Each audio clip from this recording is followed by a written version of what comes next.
Sporadic cases are reported in 11 other member states. Switzerland has also reported 13 cases and the United States 4. The Commission is using all of the tools at its disposal and is working very hard with national health and food safety ministries to support them in containing this outbreak. In dealing with this outbreak, the importance of rigorous science and coordinated, transparent communication, broad and deep investigations cannot be overemphasized.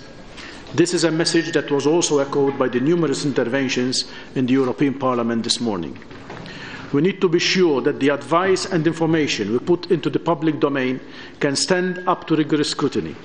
We must be transparent, but in trying to quench this thirst for information, we must not draw premature conclusions. It is vitally important that the Member States introduce well-substantiated and scientifically based alerts into the RASFF, and to trigger RASFF when Member States are confident of the scientific evidence supporting the alert notification. I would like to stress again that the outbreak is limited geographically to an area surrounding the city of Hamburg, so there is no reason, as of today, to take any measures at European level as banning of any product.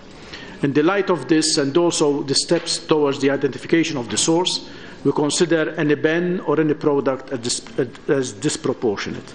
We are in constant contact with third countries, in particular Russia, in order to ask them to lift their ban, which is considered disproportionate.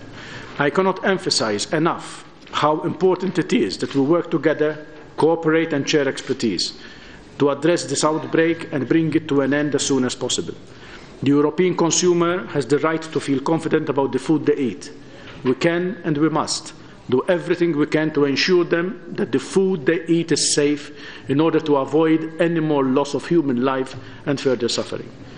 Once the crisis is over, we must learn the lessons from this outbreak, look at our systems, look at what options and possibilities there are, and where changes may be needed or improvements can be made in order to emerge stronger and more prepared for the future.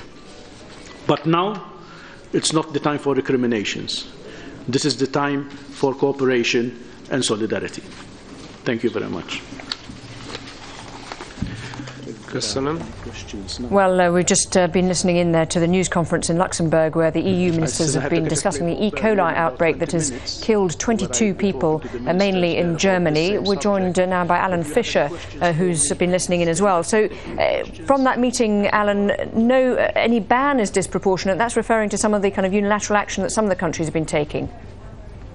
Yeah, I think right at the start of that we heard a statement which is essentially the EU agriculture ministers giving Germany a rap across the knuckles, saying, look, before you start making public pronouncements, as they did by saying that they believed the source of the E. coli outbreak right at the very beginning was Spanish cucumbers, don't do that until you have the science to back it up, because that, of course, caused the collapse, essentially, of the Spanish vegetable industry, and the Spanish still very angry about that. We're expecting to get details from the EU that this $220 million fund is being set aside for producers, but the Spanish say, look, since the start of the crisis we've lost $440 million, so that's not even going to dent some of the problems that we have there. Then they said that there was no need to there to be a Europe ban on all the vegetables. That's going to try and reassure customers because it's around a very narrow area but Hamburg. But the problem is that out in Europe there is this concern when they're not entirely sure of the provenance of the goods that they're buying, that it didn't come from Germany or isn't contaminated in some way.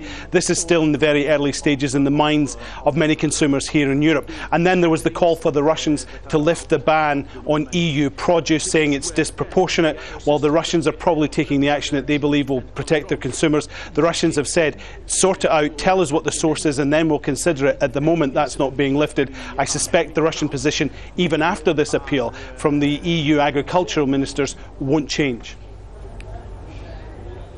OK, Alan Fisher, thanks very much indeed for that live update there from Luxembourg.